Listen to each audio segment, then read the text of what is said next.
माझे नाव सीमा आहे. रवी आणि मी 3 वर्ष डेटिंग केल्यानंतर लग्न केले. लग्नाला आमचे काही खास मित्र आणि पालक आले होते. रवीलाही तेच हवे होते. लग्न लहान आणि साधीच असावे असे त्याला वाटत होते. आम्ही इथे मोठ्या शहरात काम करतो. रवीचे आईवडील गावातच राहतात. रवी फारसा गावी जात नाही.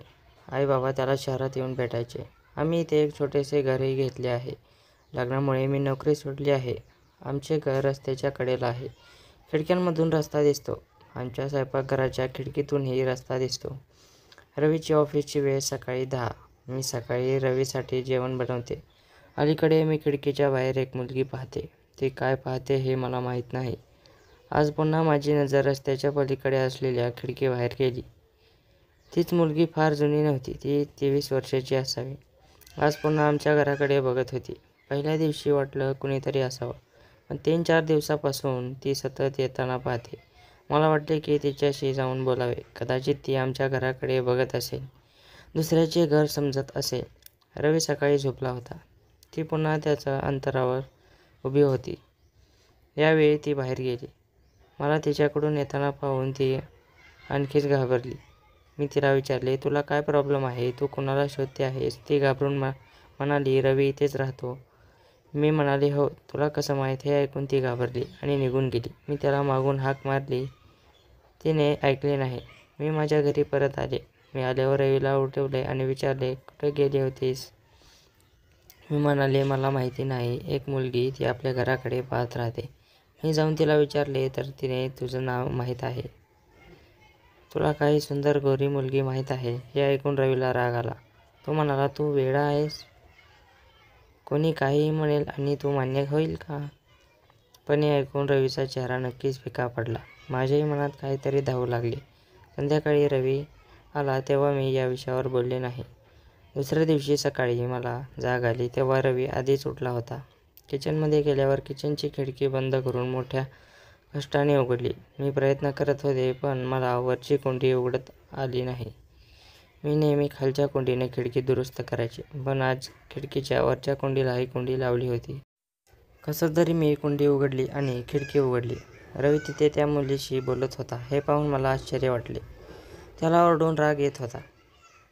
मुलगी रडत होती आणि रवीने तिच्याकडे बोट दाखवून तिला निघून जाण्यास सांगितले. हे सर्व पाहून सीमाने खिडकी बंद केली, जेणेकरून रवीला असे वाटू नये की त्याने तिला करताना पाहिले आहे. रवी पुन्हा घरात आला. मी काही पाहिल्यासारखं नसल्यासारखं वागले. आता माझ्या मनात कसले विचार यायला लागले माहिती नाही. रवी माझ्यापासून काय लपवत आहे? रवीशी लग्न करून मी कोणतीही चूक केलेली नाही. शेवटी ती मुलगी कोण आहे आणि रवीला तिचा इतका राग का येत होता? रवी गेल्यानंतर मी रवीच्या माझ्या ओळखीच्या सगळ्या मित्रांना फोन केला, पण त्या मुलीबद्दल कोणालाच माहीत नव्हते. काय होतंय ते समजत नव्हतं. मला रवीला विचारायचे होते, पण तो खोटे बोलणार हे मला माहिती होते. त्यानंतर मला ती मुलगी घरात दिसली नाही. या सगळ्याचा विचार करता करता माझी तब्येत ढासळू लागली. रवी मला सांगायचा, काय झालं, काळजी घे, डॉक्टरांकडे जा, पण आता त्याचे बोलणे मला अजिबात आवडत नव्हते. एके दिवशी माझी प्रकृती बिघडली तेव्हा मी जवळच्या एका मोठ्या हॉस्पिटलमध्ये ऑटो घेऊन गेले. डॉक्टरांकडून औषध घेतल्यानंतर मी हॉस्पिटलच्या पार्कमध्ये बसले होते. मी ती मुलगी पुन्हा हॉस्पिटलमध्ये पाहिली. तिला पाहताच माझा आजार पळून गेला. मी पटकन तिच्याकडे गेले आणि तिचा हात धरला आणि म्हणाले, तू माझ्या आयुष्यात अराजकता निर्माण केली आहेस. मला सांग, त्या दिवशी रवी तुझ्याशी काय बोलत होता? तुझा माझ्या नवऱ्याशी काय संबंध? मग तिने मला जे सांगितले ते ऐकून मला माझा नवरा असा आहे एवढी मोठी गोष्ट त्याने माझ्यापासून लपवून ठेवली.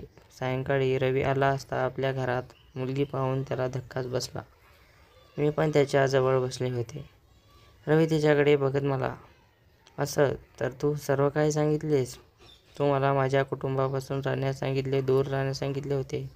मी म्हणाले, रवी, लाज वाटते. तू इतका कठोर कसा होऊ शकतोस?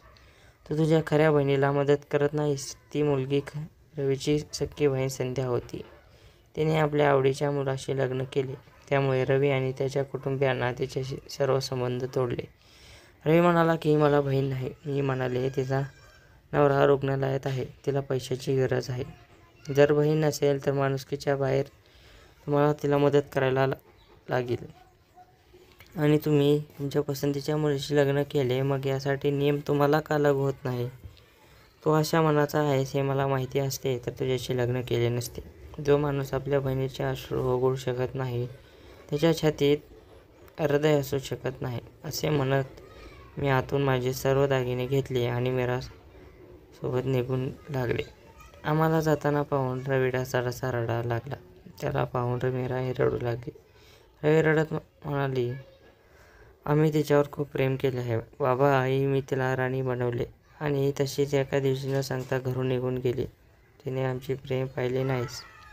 यासाठी माझी बहीण कशी असेल या विचारात मी रात्रभर रडलो. तेव्हा तिला त्याचा भाऊ आणि वडील आठवले नाहीत. सांग, काय करायचं आहे? ती अशी निघून गेली. बहीण सुद्धा म्हणाली, भाऊ, मला वाटले तुम्ही लोकमान्य करणार नाही.